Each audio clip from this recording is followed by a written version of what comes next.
داسې وخت کې چې افغانستان لا هم د اوږدو جګړو له اغېزو سره مخ دی، د پخوانیو اوسنیو مشرانو ترمنځ د خبرو اړتیا تر بل هر وخت ډېره احساسېږي. جنرال سمیع سادات چې د هېواد له پېژندل شویو پوځي څېرو څخه ګڼل کېږي، په یو غږیز پیغام کې ملا یعقوب مجاهد ته داسې خبرې کوي چې د سولې، تفاهم او راتلونکي په اړه ژور فکر پکې نغښتی دی. هغه وایي موږ کلونه په جګړه کې تیر کړل، خو پایله یې یوازې ستړي خلک، ویجاړ کورونه او بې پروا راتلونکی و. جګړه هیڅکله دایمي حل نشي کېدی. اصلي بریا هغه ده چې یو ملت بیرته سره یو ځای شي. جنرال سمیع سادات ټینګار کوي چې افغانستان نو د ټوپک له ژبې نه، بلکې د عقل، زغم او خبرو له لارې بدلون ته اړتیا لري.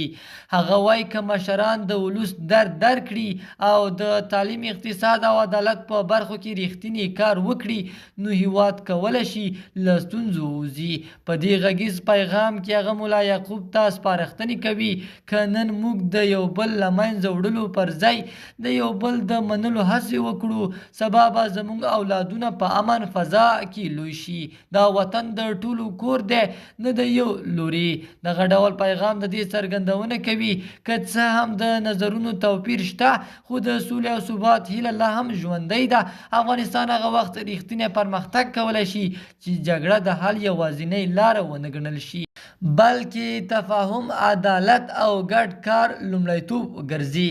له بلې خوا عبدالرشید دوستم د افغانستان له هغو مشهورو او اغېزناکو څېرو څخه دی چې د کلونو راهیسې د هېواد په سیاسي او نظامي ډګر کې مهم رول لوبوي. نوموړی د خپل زړورتیا، تجربې او څرګندو دریځونو له امله پیژندل کېږي. په وروستیو خبرو کې دوستم د طالبانو په اړه داسې څرګندونې کړي چې د بدلون او راتلونکي په اړه یې هیلهمندي ښکاره کړې ده. هغه ویلي که هر نظام د خلکو درد درک کړي او د وطن د ثبات لپاره کار وکړي، نو هغه بدلون چې خلک یې غواړي ورو ورو رامنځته کېدلی شي. د صداقت نیوز چینل درنو لیدونکو، دا اوس زمونږ د دې ساعت چمتو شوي خبرونه د نورو مهمو خبرونو لپاره در سره صداقت نیوز چینل په درنښت سره سبسکرایب کړئ. تر بیا ښې چارې، د الله په امان.